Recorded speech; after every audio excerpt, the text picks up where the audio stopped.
Howie, Zaron, head coach of the Langley Rams, and Bob Reist, head coach of the Valley Huskers, joining me as we tee up a Week 3 matchup between these two clubs in the Valley. And first of all, let's look back at Week 2, as I like to do. And Bob Reist, break down the game in Week 2 for your club and what you saw against the Sun.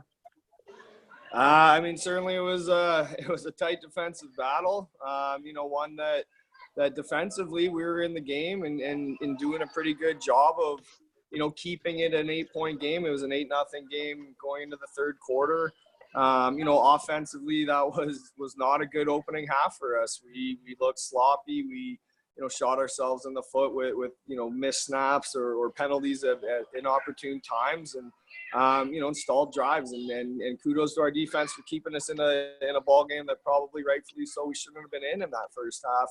And I thought we progressed offensively in the second half and started to do some things better and, and took a lead and couldn't shut the door. So, there was a lot of things again to learn and penalties, certainly being a part of that again. And that's something that we'll continue to strive to clean up.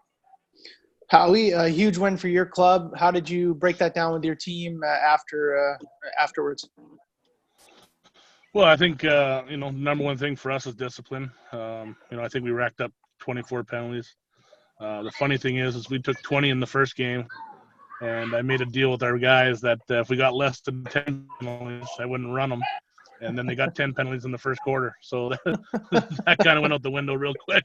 So, so obviously the discipline is a big thing for us. But, it's hard to get in any kind of groove when it's flag after flag after flag, I like to think that we've got a pretty good offense and, we had 0 points in the first quarter. It was just crazy, man. So, we started clicking a little bit in the second quarter and then we took over in the second half and imposed our will on them, which we should have done from the get-go. But like I said, you got to give them a little credit, but also, like I said, it's hard to get in any flow when it's like that. I've been around this league for a long time, and officiating is always a conversation to some extent, but I don't remember a lot of years through weeks 1 and 2 where it was this much consistent commentary from all the coaches, observers of the league, people who are just watching the game, just saying, what's going on? Why so many flags? The game management and just sort of arbitrary penalties seems to be part of the storyline here. I'll ask both of you this, and I'll start with you, Howie. I mean, what are we seeing, and what are you seeing out there in the execution from the officials? Well, I think there's just a bad communication. I'll start there. I mean, because at the start of every game, they come over and talk to you and say, listen, coach, we'll have this guy over here. If you got a problem, talk to them, or have the captains come talk to me, or whatever the case may be. And then that line of communication is just kind of shut down during the game. So I think that's a big problem. But, also, I mean, for us anyway, probably 75 to 80% of our penalties are deserved, So, I mean, maybe as far as our team goes anyway, I'm not saying anybody else's team, but our team, we need to just be a little smarter and not put the refs in that situation. Fortunately enough for us, we haven't been in tight games like Bob has. So whether the reffing costed them or not, we haven't had to have that yet. Thank God. So, but in a tight game, like Bob's been in 2, I think they're 5 points and 1 point, I think. And so now a bad call is even more magnified, if you know what I'm saying, right? Whereas if the Huskers were up 20, that bad call, Bob would have been just like, bad call, but oh well. So, I mean, I understand 100% where Bob's coming from and other coaches are coming from in tight games because it can make a difference. Like I said, fortunately, we haven't been in that situation yet.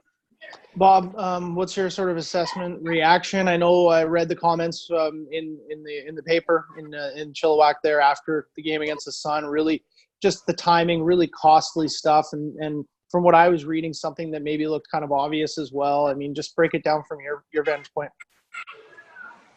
Well, I mean, exactly like Coach just said there, I think, the majority of the calls are on us and things that we need to clean up and certainly are responsible for. There's no doubt about that.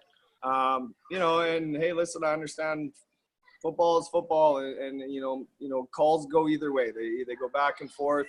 Certainly it seems sometimes a confusing mix on when we're, what we're drawing a fine line on, and what we're letting go. And when it comes to, I don't know, player safety and things like that, maybe that's where we draw the line and worry less about, other things. But hey, listen, our view on where the officials stand is they're going to call what they see and they're going to flag what they see. So, stop giving them a reason to do so. And, and that's on us as a staff and us, as an organization and a program to, take the refs out of the game by not acknowledging and not reacting, So, we're not here to point fingers at anybody. Certainly our 2 losses are on ourselves and ourselves only.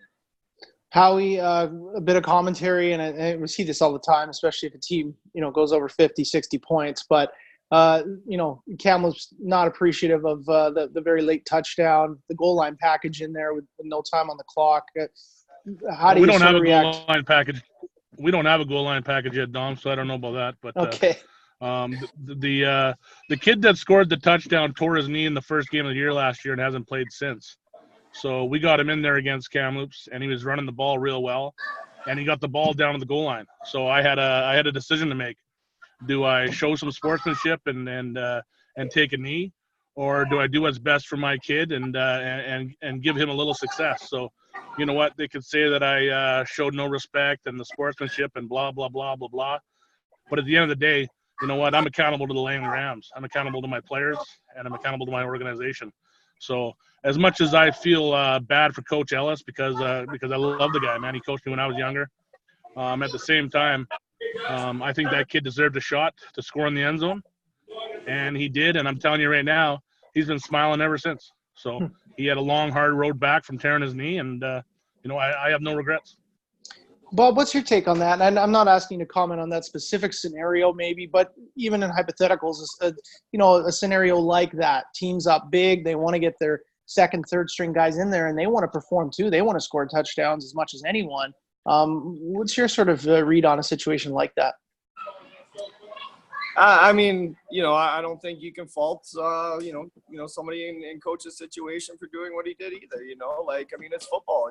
Whether you're really good at the game or really struggling in the game, you got to finish. And what are we telling people if we're, gonna take it easy on you? Hey, listen, 2 years ago we were taking our lumps, 60 points, and I was never out there asking for anybody to take a knee. It's on our job as a defense to stop somebody, and it's on us as an offense to score points. And hey, listen, everybody's going to go about closing out a game differently, and I don't think there's a right way or a wrong way. I see it. I see it from both sides, and hey, it's on you to stop your opponent. Howie, for me, this comes down to, and I know there's a lot to this game, but your high-profile, high-speed offense against a really stout and strong-looking Huskers defense. How do you break down the Huskers defensive side of the ball and what you need to do against them? Well, I think it starts up front. They're a very tough and aggressive front seven.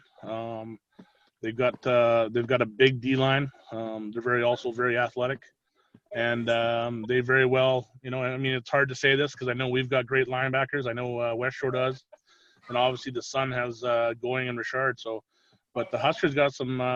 They got some good linebackers, man. So it all starts with the front seven. So we're gonna have to deal with them, and then they've added some guys in the back end as well. So usually you can find 2 or 3 weaknesses on a defense.